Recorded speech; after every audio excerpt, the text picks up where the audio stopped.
The next topic is mathematical induction. To understand mathematical induction, we need to think in general terms what it is, and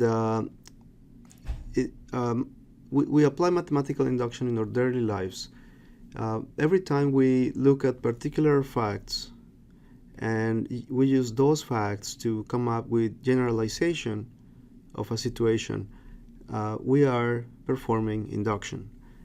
In mathematics, when we talk about induction, we want to prove something about the natural numbers. For example, you want to prove that the formula to compute the addition of the first 100 natural numbers is valid, and you come up with a formula that you think is correct, and then you use mathematical induction to prove that your formula is correct, if it is correct. The classic way of thinking about mathematical induction is to think about an infinite row of dominoes.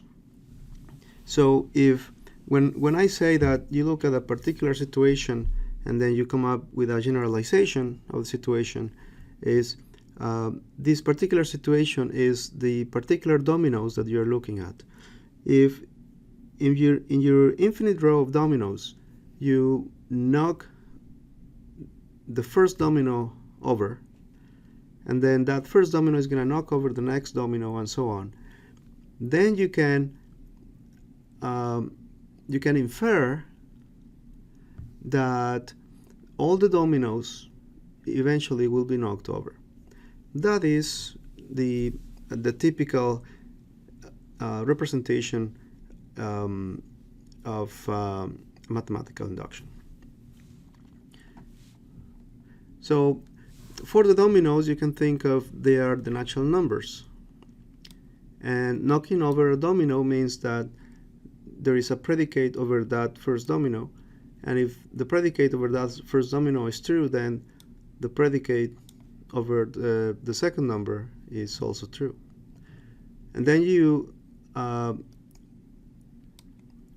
to the kth domino, and if the predicate for the kth domino is true, then, and that implies that the predicate for the next domino is true, then you have made the connection to be able to prove the validity of the predicate that you are trying to prove.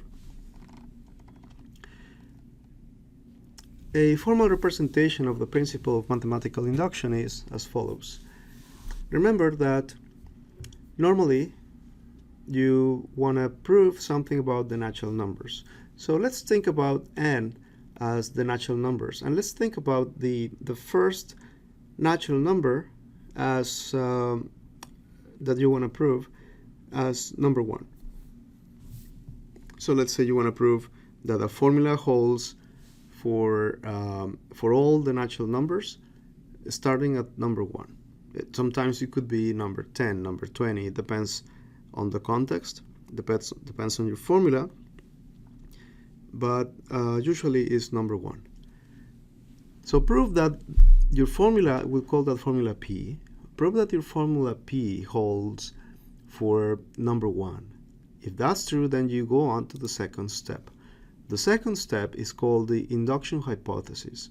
That's where you go take the kth number in your sequence of let's say the natural number. So take number k.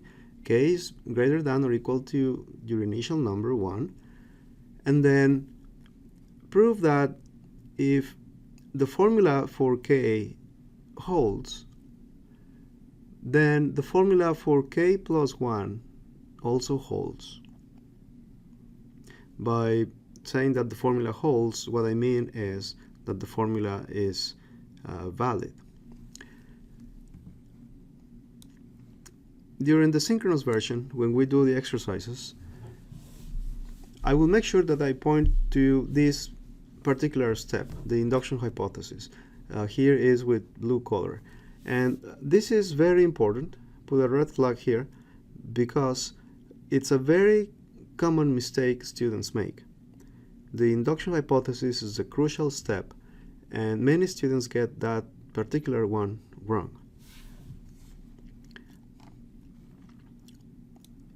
In logic terms, we can say that the principle of mathematical induction is expressed as follows.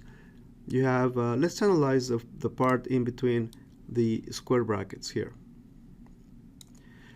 You have that the formula for n0 is valid, and that the formula is also valid for any number k, and if it is valid for any number k, means that it's also valid for the next number.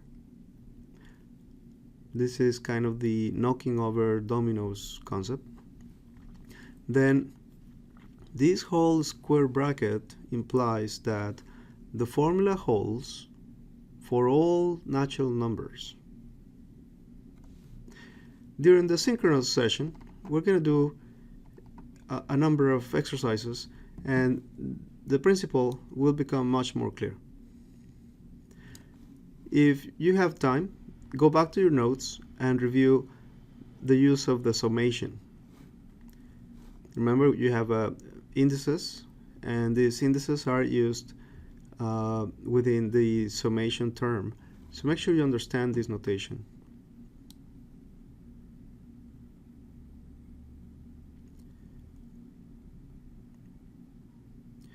Remember also the notation for divisibility.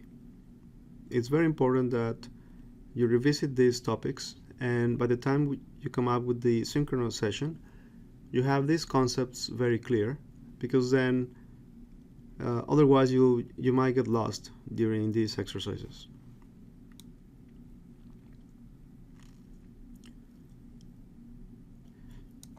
Remember the well-ordering principle? So you may want to revisit that from the previous set of notes.